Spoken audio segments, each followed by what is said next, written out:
Welcome to this WordPress theme review. I'm going to be taking a look today at a theme called Hero by a company called Theme Trust. I've reviewed a couple of their themes in the past and I like their work quite a bit, so I'm eager to see what this new theme has in store. Well, on the presentation page you can see that they've billed the theme as a clean and responsive WordPress theme. And that means it performs well, or at least should perform well, across different platforms, different screen sizes, from a PC monitor, for example, to an iPad or an iPhone. Let's have a look at some of the features of this theme. As I've just said, it has a responsive layout. It also has a couple of templates that come with it. A portfolio template, one that is filterable, and one that is paginated, and we'll see the difference between the two in a moment. It also has an archive page template, which is for the blog. It has various social media integration components, including Twitter, Flickr, Google Web Font integration. It is a widget-ready theme, as you'd expect. It has a number of shortcodes, button codes, and a custom admin panel, another thing that is pretty much a default setting on any premium theme these days. Okay, let's take a look at the demo, and as usual in these theme reviews I highlight the things that I like about the theme, follow it up with things that I like less, and finish with some ideas about how you might put this theme to use. So let's get straight to it. Okay, I've landed on the front page of the Hero theme, and one of the things I like straight away, and this carries through all the themes by Theme Trust, is really just the simplicity of the layout and design, particularly the typography, but the visual simplicity. I mean, here we have a good balance between white space. If we scroll down, you get a sense of that. White space, excuse me, and photographic imagery. And here at the bottom section we have some icons as well going on. But it is this balance between grey fonts, a nice earth tone, a very sort of subtle hints of colour here and there that give this whole front page a nice breathable feel. One of the things I like less about the front page right away is that there is only one single configuration that comes with this theme. And so that presupposes that you're going to have a large image ready to hand that's going to frame this front page. It's going to create the identity of your website, whether it's a personal portfolio or a portfolio for a company, for example. It also suggests that you have a number of projects already under your belt and that you're easily going to be able to fill out 1, 2, 3, 4, 5, 6 projects, although I'm sure those are reducible in the admin panel. And also down here at the bottom there are 3 large icon sections describing a little bit about what you do personally or what your company does. And again, the presupposition is that you would have some neat little text to fill these sections. So my first complaint really with this theme is a lack of flexibility for the front page. Moving on to something that I like a lot about this theme, I want to now switch to the blog section. And this is why I like the blog section. Now that the front page large images have been removed, we're left with a good deal of white space, much more than before.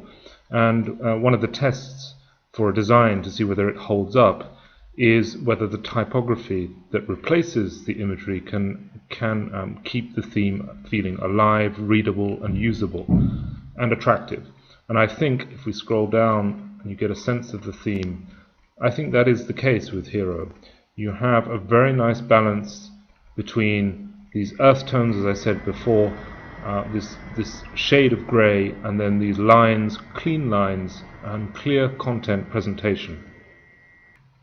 Let's just have a little look at a single post in its entirety, and so you can get a sense of the comment section at work. And here we have the anatomy of a post, a WordPress post, with its headings, its various styles, bullet points and block quotes. And the comment section, as you can see, is very simple and just appends after the post.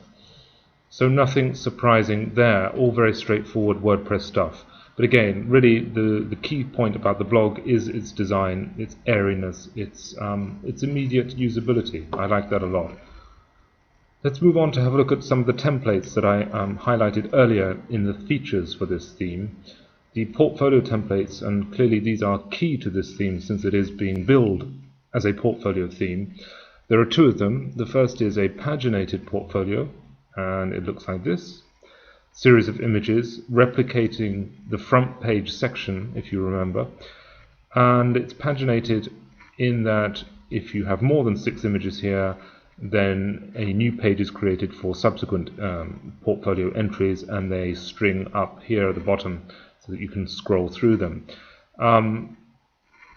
Let's just go back to that main presentation page and have a look at a single portfolio entry. If you hover over the image, it pops up with a title. When you click on that, you're taken to the portfolio page entry, and here there's a space for a very large image, and below it text organized either in columns or as a single block or as you like. And finally, a tag or a category tag related to this portfolio entry. So it is very simple. Let's have a look at the portfolio filterable template and see how that differs. And as you can see, the categories for the portfolio are now appear above the images, and using jQuery they should sort automatically. Perhaps the internet connection here is slightly slow, so it's lagging, but just clicking on one of those categories brings the relevant posts to the fore. You can see that there. A second thing I don't like, or I like less about this theme, is I think here simplicity is going a little too far. In fact, it's a little too simplistic for my liking. I'd really like to see, for example, a third option, perhaps a third template, which allows for some text underneath each image, or allows for an overlaid title, a little bit more data, basically. The simplicity works, but I would like the option nonetheless for something a little bit more complex. And so just adding that extra option, going that extra mile, would really do this theme a world of good, in my opinion. Last couple of things to highlight. There is a full width page, as you can see here, and now that becomes very, very light and basic. And if we go back to the home page, finally we can see the widget area right here in the footer. It has space, as was said before, for recent posts, for a Flickr photo stream, and it would be here that you could integrate your Twitter feed, though the blog section also allows for that too. Here we are on the sidebar, we can see the latest tweets here. So, all in all, summing up, the Hero theme, it's light, clean, it is responsive, it is definitely minimal, no question about that, and it is a portfolio theme. However, it does come with some drawbacks. It demands that certain things already be in place, that you have access to images, projects ready to populate your theme with content. It is definitely a good contender for a simple blog. If you're looking for a clean blog layout, that's one huge plus in favor of this theme, and I would definitely go with that. But overall, is it a great theme for a portfolio? Is it something that's going to attract clients that you're going to be able to present your work with? Well, yes it is, but you've just got to bend your work to the limited structures of this theme. So, looking forward to more themes from Theme Trust, and I'm hoping in the future we'll see additional elements from this company, additional templates and so on. Well, that's been a WordPress theme review, and stay tuned and look out for more themes and more reviews to come. Thanks for watching. Bye-bye.